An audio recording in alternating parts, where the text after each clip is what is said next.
दोस्तों, आज भी हम ऐसे समाज में जी रहे हैं जो आज भी पुरुष प्रधान है। आज भी जब लड़की का जन्म होता है तो अधिकतर घरों में मायूसी छा जाती है। और मित्रों, यह और कुछ नहीं बल्कि हम मनुष्यों की अज्ञानता है।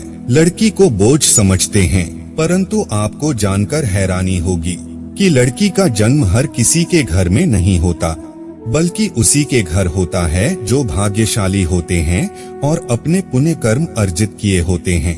और आज हम आपको यही बताने जा रहे हैं कि भगवान कैसे घरों को लड़की का जन्म देने के लिए चुनते हैं और वह कौन से पुण्य कर्म है जिसकी वजह से कोई भी इंसान बेटी का माँ या बाप बनता है। नमस्कार दोस्तों, मोटिवेशनल ज्ञान चैनल में आप सभी का स्वागत है। अगर आप भी भगवान श्री कृष्ण के भक्त हैं तो कमेंट में जय श्री कृष्णा जरूर लिखें। तो चलिए शुरू करते हैं आज की प्रस्तुति। दोस्तों, भगवान श्री कृष्ण से अर्जुन पूछते हैं कि माधव, किन कर्मों के कारण किसी के घर पुत्री धन की प्राप्ति होती है, अर्थात कैसे घरों में बेटियों का जन्म होता है। तब श्री कृष्ण अर्जुन से कहते हैं, हे पार्थ, अगर किसी के घर बैठे ही भाग्य अच्छे होते हैं तो बिटिया सौभाग्य से, और जो भी स्त्री या पुरुष अपने पूर्व जन्म में पुण्य कार्य अर्जित किए होते हैं उन्हें ही एक बेटी के माता पिता होने का सौभाग्य प्राप्त होता है। बेटियों को जन्म के लिए उन्हीं घरों को चुना जाता है जो बेटियों का भार सहन कर सके, क्योंकि तीनों लोगों में स्त्री अर्थात बेटियां ही ऐसी होती है जिसका भार हर कोई सहन नहीं कर सकता। वह बेटियां ही होती है जो इस सृष्टि को निरंतर चलाती है, माँ होने के लिए अपना सर्वस्व निछावर कर देती है। हे अर्जुन, पर जिस दिन इस सृष्टि में बेटियों का जन्म लेना रुक जाएगा, उस दिन धीरे धीरे इस सृष्टि का अंत हो जाएगा। मित्रों को भगवान श्री कृष्ण के इन बातों पर गौर किया जाए तो उनका कहा बिल्कुल सही है, क्योंकि बेटियां अगर नहीं होंगी तो किसी का भी वंश आगे नहीं बढ़ सकता। दोस्तों, आपने भी कई लोगों को कहते सुना होगा कि जिस घर में बेटी का जन्म होता है वह घर स्वर्ग के समान होता है, क्योंकि बेटा तो केवल एक कुल को रोशन करता है, बेटियां तो दो कुलों को रोशन करती है। माता पिता के घर वो बेटी के रूप में अपने उत्तरदायित्व का निर्वहन करती है, तो ससुराल आकर एक बहू के रूप में सारे कर्तव्यों का पालन करती है। दोस्तों, आजकल आप सुनते ही हो, बेटी या बहू परिवार में किसी के मर जाने पर उसका पिंडदान नहीं कर सकती, लेकिन यह बिल्कुल भी सही नहीं है, क्योंकि रामायण में बताया गया है कि प्रभु श्री राम के पिता राजा दशरथ की मृत्यु हो गई तो माता सीता अर्थात राजा दशरथ की बहू ने ही उनका पिंडदान किया था, जिससे उन्हें जन्म मरण के चक्र से मुक्ति मिल गई थी। इतना ही नहीं, हिंदू धर्म शास्त्रों में बताया गया है कि बेटियां भी अपने पिता के नाम का पिंडदान कर सकती है। वहीं अगर ससुराल पक्ष में कोई पुरुष नहीं है तो इस स्थिति में बहू भी पिंडदान कर सकती है।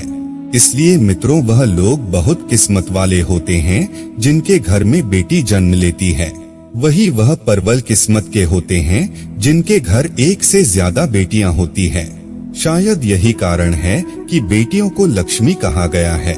दोस्तों, बहुत से लोगों की सोच यही होती है, बेटी है तो बिना समय गवाए और इस पर पढ़ाई में पैसे लगाए, जल्द से जल्द शादी कर दो।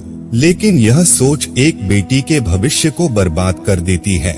जरा सोचिए, एक बच्ची के मन में कितने सपने होते हैं, उसे कुछ करना है, लेकिन यह सपने सिर्फ सपने ही रह जाते हैं। इसलिए अपनी बेटियों को सपने पूरे करने देना चाहिए। उन्हें जीवन में हर वह खुशी दे जो उन्हें मिलनी चाहिए। एक बेटे से ज्यादा एक बेटी हमेशा अपने माता पिता के लिए सोचती है। माता पिता को प्यार और अपनापन बेटी ही दिखा सकती है। बेटी के जन्म को एक जश्न की तरह मनाना चाहिए। माता पिता को बेटी को हमेशा एहसास दिलाना चाहिए कितनी खास ये बेटी है। मित्रों, बेटी कभी भी बाप पर बोझ नहीं होती, वह सिर्फ अपनी और अपने परिवार की किस्मत बनाने के लिए जन्म लेती है।